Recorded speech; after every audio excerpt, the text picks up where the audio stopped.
Welcome everybody. You are at a Behind the Mask series with Attivo Networks. I am Carolyn Crandall, the Chief Deception Officer, and I am here with our special guest, Sarath. With that, I'd like to turn it over to Sarath to make an introduction. Welcome.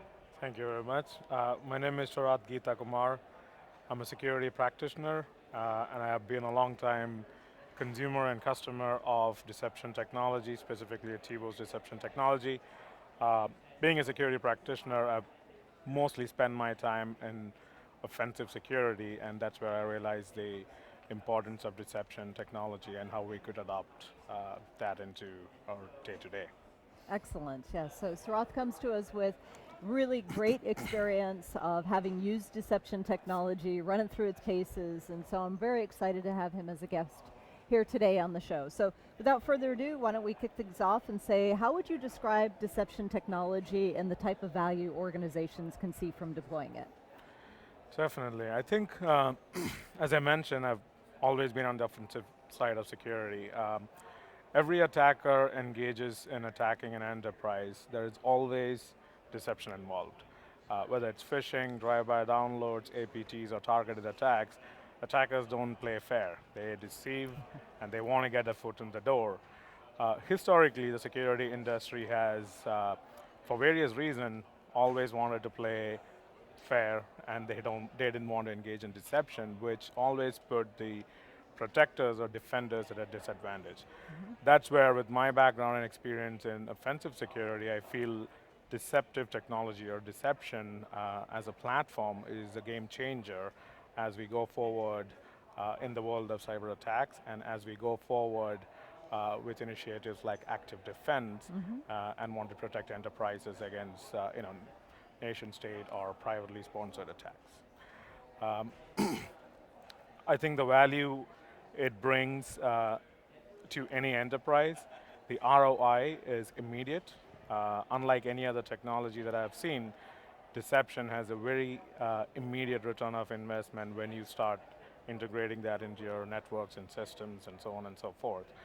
Um, it's least intrusive, and end of the day, it engages the attacker, and it actually helps you as a practitioner bring the attacker to where you want, instead of chasing a random attacker that you don't even know exists in your network. Yeah, absolutely. So with that too, I mean, there's some beliefs that deception technology is a nice to have. Should it be a de facto security control? Unfortunately, industry today is governed by compliance requirements. Today, in the compliance world, deception is not a mandatory requirement. However, if you look at security as a holistic approach to protecting an enterprise, uh, everybody engages in protecting your systems and protecting your network.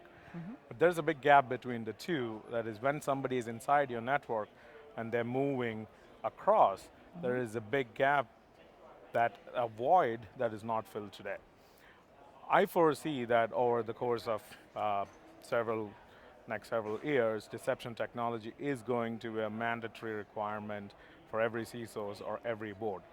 As we have seen in the last several years, some of the retail breach campaigns or the targeted APT attacks against the financial institutions, those are no longer hypothesis, those are reality. Every CIO, every CEO, and every board member now want to know how can they actively deceive the attacker, or how can they actively engage them, and they want to know how they can reduce the mean time to detection. And that's only possible if you play on the same playing level field as the attacker is, and be able to engage them in deception technologies. As far as I understand, the current in the financial industry, there has been a shift. FFIEC and other requirements are actually mandating that honeypot or honeycreds and similar technologies be adopted as part of standard security practices. Honeypot is an old usage, but I see that that mandate going forward as an evolution towards making deception a standard security technology, or a mandatory, I would say, security technology. Great, great. Yeah, it's interesting too. I mean, people that have the progressive security systems are not relying on compliance in order to choose the technologies. It's more of a best practice, and over time it may become something that becomes more standardized to use. And so that's a great insight into that. So deception comes in many flavors, feature, functions, platforms.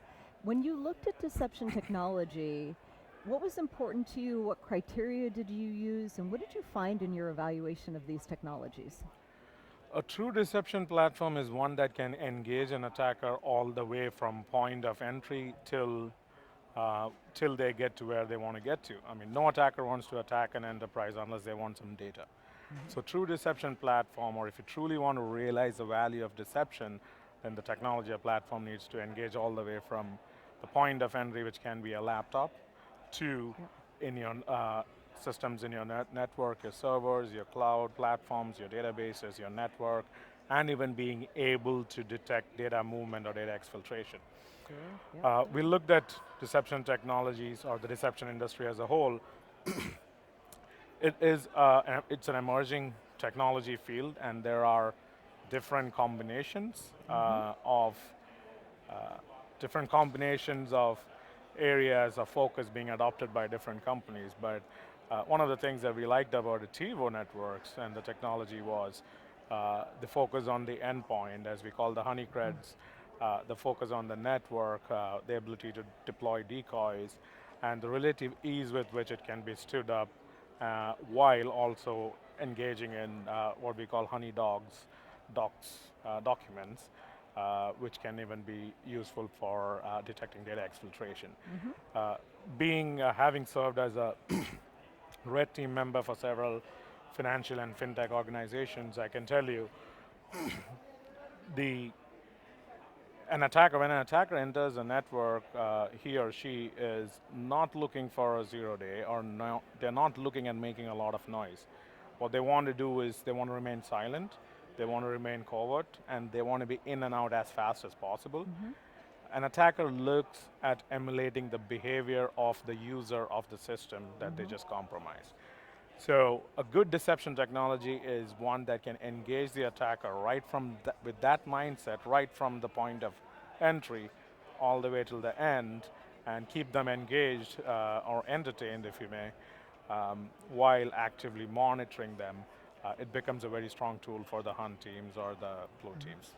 Definitely, definitely. So you looked at deception technology, you looked at the value it could provide you as part of your endpoint solution, and also for looking at lateral movement within your network.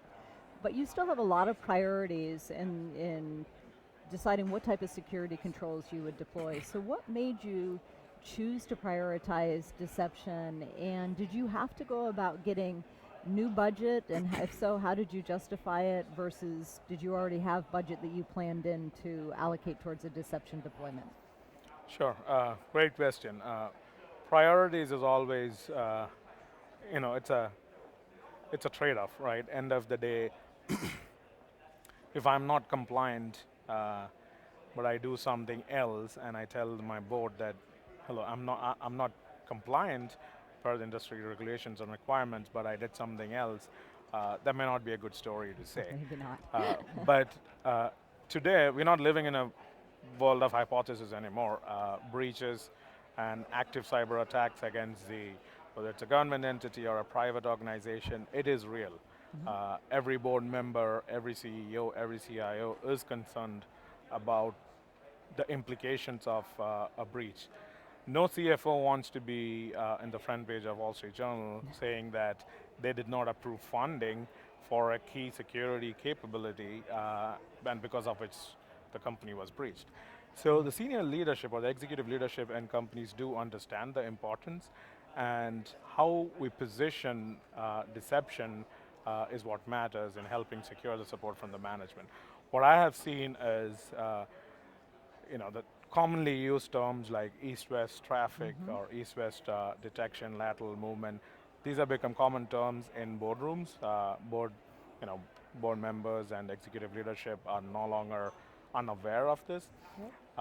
And the one void that I mentioned earlier is if I compromise your laptop and I act as you, no technology can assertively say that an action that you do on a system that you regularly interact with Right. is malicious with 100% confidence. That's where deception becomes a very key component. If you adopt any cybersecurity framework, whether it's NIST, SP 853, or ISO 27, Yep. 27000, you would see that there are capabilities for defense, defensive capabilities, monitoring capabilities, response capabilities, and every one of those maturity capabilities that you assess, you see that one of the areas where uh, there is no maturity is behavioral analytics and able to detect anomalies in behavior of people or users, whether it's an insider attack or an outsider attack. Though deception does not really play in the behavioral analytics field, behavioral analytics is more statistical probability of, hey, is that user doing something bad? But deception, on the other hand, plays on the same level field, but influences the behavior of the attacker. Yep. It doesn't influence the user's behavior, but influences attacker's behavior. Statistically speaking, Northwestern University had done a study and they had found that 93% of all human behavior can be predicted, no matter who you are. Every attacker is a human end of the day today, whether they've scripted it or they're manually attacking something. So end of the day, if let's assume that our standard tools, endpoint protection and network security tools can, to certain level of confidence, detect and stop 93% of the attacks. There is a 7% remaining. That 7% is what leads to a breach. Yep. And that 7% is a void that we're trying to fill. And to be, in realistically, if you go to any hunt team or any SOC, there are millions and millions of alerts in their SIM. They have to sieve through every one of them to understand which is a real attack and which is a false positive. The beauty of deception technology is we take deception, put it into the network and the systems, influence the behavior of the attacker, Yep. and bring them to us instead of we chasing them. So the hunt teams are no longer hunting for the attacker, Yep. but they're luring them to where they want to be, and then they influence how or where the attacker goes from there. If we can convey the story, not in these many words, but associate it to a cybersecurity framework, identify this gap, the 7% gap that we're talking about, and convey the story to executive leadership, I'm pretty sure we're not going to get much pushback from executive leadership. In my experience, when we were able to highlight that we have all other capabilities, but we have a void, and that void focuses on targeted attackers who really want to take us down, whether it's a nation state or it's a sponsored attacker, no leadership board or even the CEO of a company says, no, I don't want to protect us against it, because that is what everybody, end of the day, they're worried about. Yeah. Yep. Excellent. That's great insight into how to position deception technology and the value that it brings. So let's change gears a little bit and start to talk about using the technology. There's a lot of beliefs that deception is only for the largest of organizations because it is complicated to deploy and to maintain. What was your experience using the technology? Deception technology or platform is a very generic term. If done rightly, deception can be used to your advantage. If you don't know, or if you're not doing a good job of keeping up with the market trends or attackers' trends, then deception may not work for you. One of the things that I liked about Attivo networks and the deception technology was Attivo's deception solution is provided as a platform. It's not a point solution. Like I mentioned, there are several other products there. AI, machine learning is a buzzword today, and I've heard and seen probably a lot of vendors mixing terminologies in different fields. But what I insist on is doing the fundamentals right. If I'm an attacker, I'm not looking for artificial intelligence or machine learning. I'm looking at the human behavior of of the person sitting in front of the computer. So if I'm looking at a platform that holistically covers an endpoint or a system, as an attacker, when I get to that system, I can, with a very high degree of confidence, deceive the attacker into thinking, hey, this is the password I use to usually log on to this server, and these are the sites I usually visit. If I can do that, then I have achieved what I'm trying to do to lure the attacker from that system to somewhere else in the network. What I see deception technology as it progresses is deception technology is going to be the nerve center of interconnecting different security platforms. We have a lot of detective controls today, whether it is endpoint protection or perimeter protection. We also have a lot of analytic capabilities and SIMs and IDS and IPSs in the networks. There's nothing that connects these two.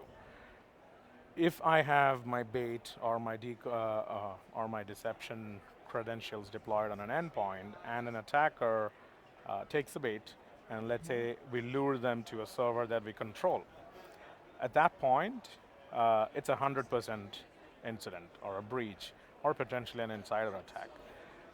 There is no signatures. There's no need to guess. It is a confirmed event. What I see from an orchestration perspective is once Attivo or any deception technology as a platform gets that information, there's a whole lot of IOCs that can be generated from it. A whole lot of indicators of compromise that can be developed, that can be disseminated to all the other technology platforms like the endpoint protection tools. IOCs can be generated to say how the endpoint was breached, what files need to be quarantined, or how it needs to be blocked, so on and so forth. At the same time, as we start monitoring the attacks or the techniques used by the attacker, our network defenses can be integrated with the nerve center to say, block these CNCs, or block these IPs, or block these URLs, because this is where the attacker is downloading malwares or files, malwares, whatever you want to call it. End of the day, what I see is deception technology has very low false positive, and it really reduces mean time to detection. And if we are able to successfully integrate deception technology, both downstream and upstream systems, it will be able to provide actionable intelligence which can be automated in relatively no time. And that further reduces your mean time to remediation, because now you know that there's a confirmed incident, you have sent the IOCs to all your other security sensors. At the same time, you can take action to quarantine that machine, the infected machines, and keep doing your forensics or instant response capabilities on those. Great. So good benefits that you've identified from that. So, Correct. So with all this power of deception that you see today, where do you see deception going? You talked a little bit about it becoming more of a standardized security control, but is there anything that you would give to our listeners today as advice as to what should they expect, or what might they see from deception technology in the future? Yeah, I mean, end of the day, like I was mentioning, if you're truly looking at security and not compliance, I foresee that couple of months, or let's say a couple of years, deception technology would become a mandatory control for compliance, and I rather think that it would be enforced by a lot of compliance organizations. As an early adopter of deception and as a practitioner, I think that deception is not something that you should adopt as a standalone capability, but deception is a capability that you need to disseminate and include into every facet of your security. Whether it's endpoint, whether it's network, whether it's application security, whether it is network security. Something like as simple as a struts vulnerability or a misconfigured AWS storage bucket. Any of these things can result in a breach. Your capability or your ability to misguide an attacker and keep them entertained while reducing the number of false positive and reducing the mean time of detection is what is going to show the maturity of your security program and your ability to respond to these. Cyber attacks are not reducing, they're increasing every day. State-sponsored attacks are not reducing, they're increasing every day.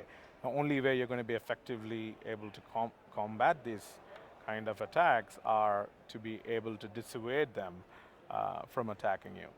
The more the attackers see that there's deception in the environment, the more they have to change their attack methodologies, because if you're a group of attackers who are focused on, let's say, financial institutions, and you're engaged against an adversary who uses deception to understand what you do, where you come from, what kind of 0 days you are using.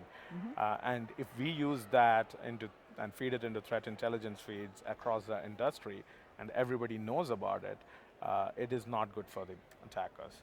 They lose the edge. Today, the attackers have an edge, and the defenders, it's a problem of one. Attackers keep attacking anybody they want, and defenders have to protect against every attacker. All that an attacker needs is one vulnerability to get in. So we put the deception into the mix, they lose their edge, and it would change the table now. Now the blue teams or the hunt teams have the edge, and they are able to control where they go with it. So I think deception will be a key capability or a fundamental security capability that every organization would have in the future, and I see deception being applied to various other areas of security where it's not even applied today, be it endpoint, network, application security, and whatnot. Great, excellent. So we are just about out of time here. I have one final question that I'd like to ask you, which is really, are there any final words of wisdom that you would give based upon your experiences to anybody looking to adopt or deploy deception technology? Sure. Well, from my experience, I would say is, if you want to protect against an adversary, think like an attacker. If you think like an attacker, and if you're able to invalidate the assumptions that an attacker has when they attack you, then you have a much greater probability for success. And that's where I think deception technology fits well. Fantastic. Well, thank you very much for joining me today on our Behind the Mask series. So we want to thank everybody for tuning in, and we look forward to our next speaker joining the show. So thank you very much, and have a wonderful day. Thank you for having me. Thank you. Contact Attivo now to learn how to strengthen your organization's visibility, detection, and response to in-network threats.